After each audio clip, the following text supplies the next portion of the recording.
Nagsimula ito sa katahimikan. Walang sirena, walang babala. Tanging dilim ang bumalot sa Caracas. Sa loob ng maraming buwan, minamanmanan ng Estados Unidos si Nicolas Maduro.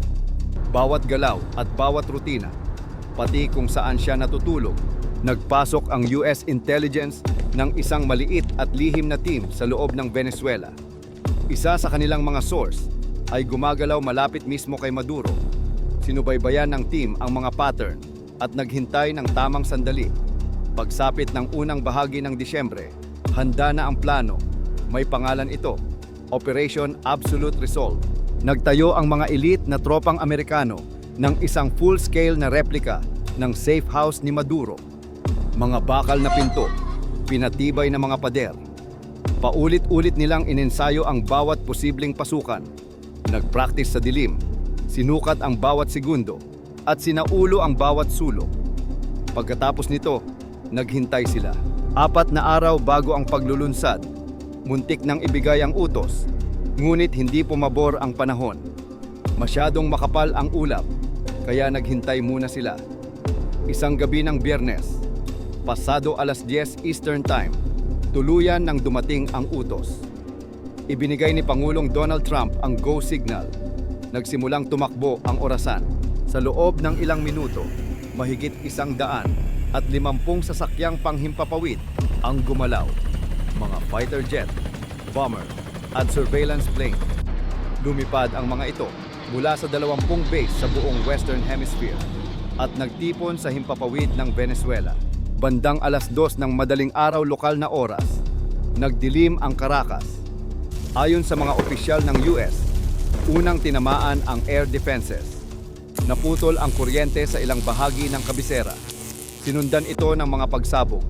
Kabilang sa mga target ang mga pantalan, airbase, at mga military complex.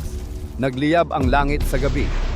Nagising ang mga tao sa tunog na parang kulog, pero walang bagyo. Habang nagpapatuloy ang mga airstrike, pumasok ang mga helicopter. Mababa ang lipad. Napakababa. Pasado alas 2 ng madaling araw, narating ng mga helicopter ang compound ni Maduro. Pumasok ang mga tropa ng US Delta Force.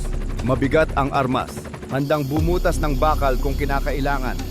Mabilis silang kumilos, silid sa silid, pasilyo sa pasilyo. Pagkatapos ay sinalubong sila ng putok ng baril. May isang helicopter pang tinamaan, ngunit nanatili itong nasa ere. Sa loob ng compound, gumagalaw na si Maduro. Sinubukan niyang marating ang isang pinatibay na safe room, isang bakal na pintong idinisenyo upang kayanin ang eksaktong ganitong uri ng pag-atake. Ngunit hindi niya ito naabutan. Ayon sa mga opisyal ng US, sumuko si Maduro at ang kanyang asawa na si Cilia Flores. Walang mahabang tensyon, walang pagtakas. Isang lalaki lamang na nakataas ang mga kamay. Sa loob ng ilang minuto, inihatid sila palabas patungo sa naghihintay ng mga helicopter. Pagsapit ng alas 4 at 29 ng umaga, nasa ibabaw na ng bukas na dagat ang mga helicopter. Unti-unting naglaho sa likuran nila ang Caracas. Tapos na ang misyon. Dinala si Maduro sa USS Awima, isang warship na naghihintay sa international waters sa labas ng baybayin ng Venezuela. Ipinakita sa mga larawang lumabas kalaunan na siya ay nakaposas, may piring sa mata at nakasuot ng kulay abong sweatpants. Mula roon, dinala siya sa Guantanamo Bay sa Cuba.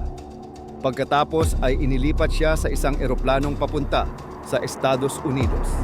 Sa ngayon, si Nicolas Maduro ay nasa kustodya ng Estados Unidos. Siya ay ikinukulong sa isang federal detention center sa New York at nahaharap sa mga kasong kabilang ang narco-terrorism at drug trafficking. Ang operasyon para mahuli siya ay tumagal lamang ng 150 minuto.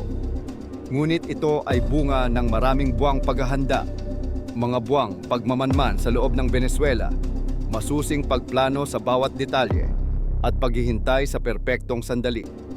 Binago nito ang hinaharap ng Venezuela at ang papel ng Amerika sa rehiyon.